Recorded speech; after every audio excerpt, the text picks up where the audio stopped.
Kawan-kawan yang dikasihi oleh Allah sekalian, sirah Nabi Lut alaihi salam ada terdapat dalam Al-Quran. Di antaranya ialah surah Al-A'raf ayat 80 hingga 84 yang bermaksud, Kami mengutuskan Lut alaihi salam, yakni kepada kaumnya, yakni ingatlah ketika dia berkata kepada kaumnya, mengapa kamu lakukan perbuatan keji yang tidak pernah dilakukan oleh seseorang pun sebelumnya di dunia ini?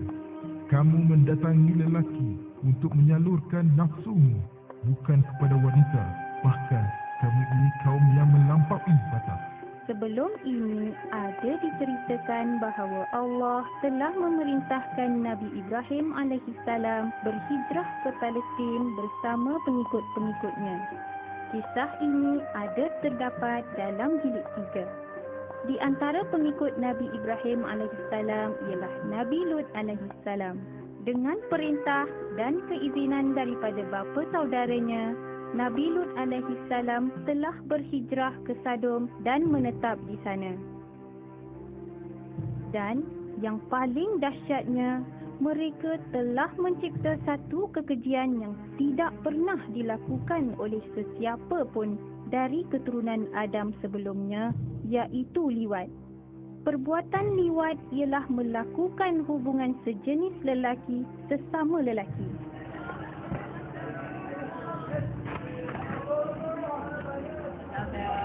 Betapa sedihnya Nabi Lut alaihi salam apabila segala usahanya tidak mendatangkan hasil.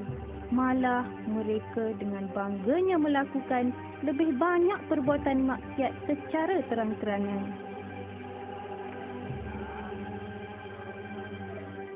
Kaumnya bukan sahaja tidak mengindahkan apa yang Nabi Lut alaihi salam sampaikan, malah dengan beraninya mereka ingin mengusir baginda serta dengan rasa bongkaknya mencabar Nabi Lut alaihi salam. Silakan kamu datangkan azab dari Allah kalau kamu termasuk orang yang dapat dipercayai. Namun, apakan dayanya? Baginda sudah tidak mampu lagi melihat kemungkaran demi kemungkaran yang dilakukan oleh kaumnya dengan tidak ada rasa sesalan mahupun malu kepada Allah. Malah mereka berasa lebih bangga dengan kejahilan mereka itu.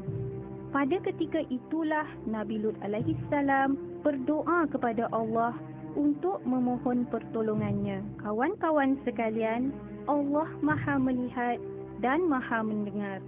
Allah melihat perbuatan keji kaum Sodom dan Allah mendengar doa Nabi Lut alaihi salam. Dengan itu, Allah telah mengutuskan malaikat Jibril, Mikail dan Israfil untuk memusnahkan mereka. Sebelum ketiga-tiga malaikat ini pergi ke Sodom, mereka telah singgah sebentar di rumah Nabi Ibrahim alaihissalam. Sirah ini ada diceritakan dalam sirah Nabi Ishaq. Tujuan mereka adalah untuk menyampaikan berita gembira mengenai kelahiran seorang anak untuk Nabi Ibrahim alaihissalam. Assalamualaikum warahmatullahi.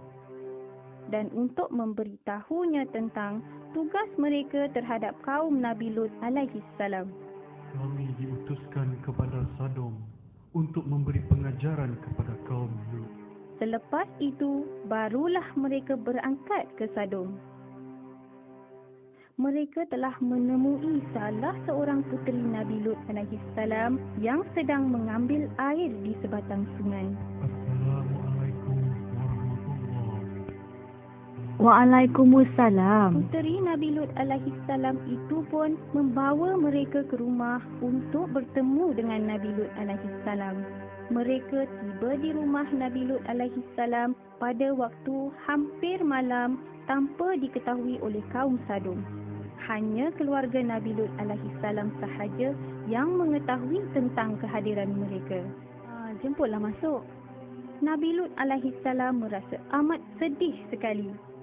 Baginda tidak mampu berbuat apa-apa selain mengeluh dan berkata, Kalaulah aku mempunyai kekuatan atau aku dapat berlindung kepada keluarga yang kuat. Surah Hud ayat 80. Mendengar rintihan Nabi Lut alaihissalam, malaikat seraya berkata kepada baginda, Wahai Lut, Sesungguhnya kami adalah para utusan Tuhanmu.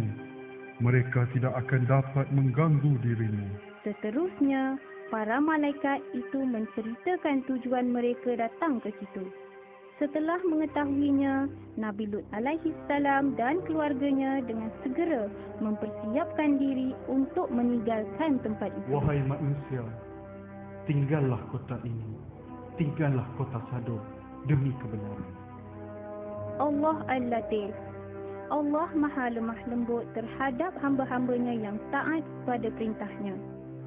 Tetapi Allah Al-Muntaqim, iaitu yang Maha memberi pembalasan terhadap hamba-hambanya yang ingkar. Pada waktu subuh, turunlah siksaan Allah yang amat keras.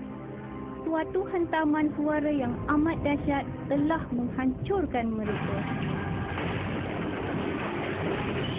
Jibril telah menggunakan hujung sayapnya sahaja untuk mencungkil bumi dan menterbalikkan tempat itu.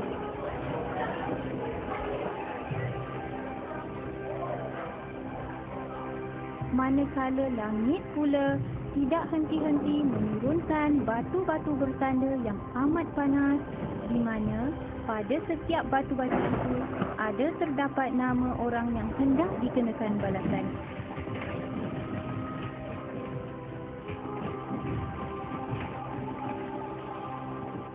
Akibatnya mereka hancur oleh hentaman suara yang dahsyat menjelang matahari terbit.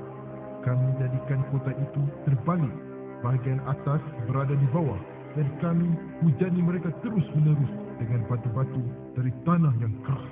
Kawan-kawan sekalian, Allah Ar-Rahman, Allah Maha Penyayang. Allah telah menyelamatkan keluarga Nabi Lut alaihi salam daripada azab kecuali isterinya yang tidak mahu beriman dan mengkhianati baginda. Pada awalnya, isteri Nabi Lut alaihi salam juga bersegera membuat persiapan untuk meninggalkan tempat itu. Tetapi dia telah menoleh ke belakang sewaktu azab diturunkan.